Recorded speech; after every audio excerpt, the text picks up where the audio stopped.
আমরা হয়তোবা হাসানাত আবদুল্লাহকে হারাইতাম বা সে গুরুতর জঘন্য হয়ে যেত এরকম একটা অবস্থা। দেশের মানুষ বা দেশের জনগণ প্রশ্ন তুলছে যে কেন সমন্বয়কদের উপরে হামলা হচ্ছে। আপনারা দেখেন, আমরা যখন ফ্যাসিস্ট স্বৈরাচার শেখ হাসিনার বিরুদ্ধে আন্দোলন সংগ্রাম করেছি, আমরা শুধু কিন্তু বাংলাদেশের মানুষের অধিকার আদায়ের জন্য, বাংলাদেশের মানুষের স্বাধীনভাবে কথা বলবে, দ্রব্যমূল্যের দাম ইত্যাদি যে সকল জায়গায় বৈষম্য সৃষ্টি হয়েছিল, সেই বৈষম্যগুলো দূর করার জন্য আমরা রাজপথে আন্দোলন করেছি, বৈষম্য বিরোধী ছাত্র আন্দোলনের একটা ব্যানার।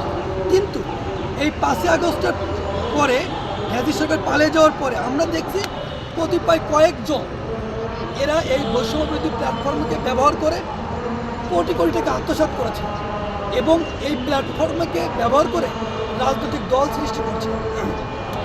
5ই আগস্টের আগে আমরা কিন্তু বিভিন্ন রাজনৈতিক দলের বা বিভিন্ন সাধারণ জনতা ওই ব্যানারে চলে গিয়েছিলাম সেই সরকারকে তাড়িয়ে আনার জন্য। কিন্তু আজকে তারা আমরা কি দেখছি, তারা একটা ব্যানারে যায় এই জুলাই গণ অভ্যুত্থানকে একটা বিতর্কিত সৃষ্টি করছে। এই জন্য কিন্তু আজকে তাদের উপরে হামলা হচ্ছে।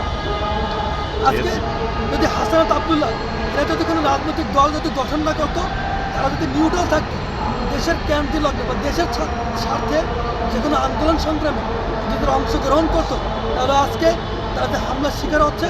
তাদের উপরে কেউ যদি চোখ রাঙিয়ে কথা বলতো, দেশের জনগণ ঐক্যবদ্ধভাবে ওই চোখ রাঙানো প্রতিহত করতো। কিন্তু আজকে হাসানাত আবদুল্লাহ হামলার শিকার হওয়ার পরেও দেশের জনগণ চুপ রয়েছে, বিভিন্ন রাজনৈতিক সংগঠনগুলো চুপ রয়েছে। কারণ কি, তাদেরও বিভিন্ন জায়গায় তাদেরকে তাদেরও এখানে রয়েছে, তারা পিছিয়ে পড়ছে।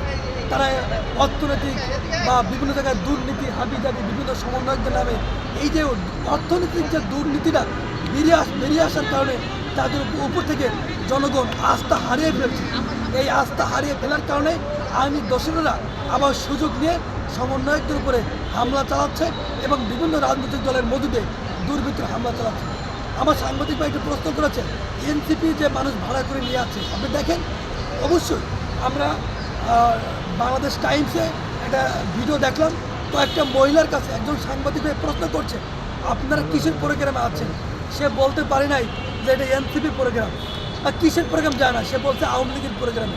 একটা মহিলা বলছে খালেদা জিয়ার প্রোগ্রাম, একটা মহিলা বলছে শেখ হাসিনার প্রোগ্রাম।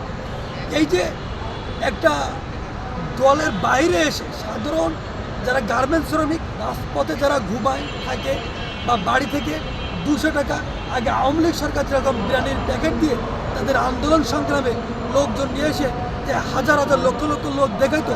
কিন্তু আজকে এনসিপি তারা ক্ষমতা থাকা অবস্থায়, তারা কিন্তু ক্ষমতা নাই, তারপরেও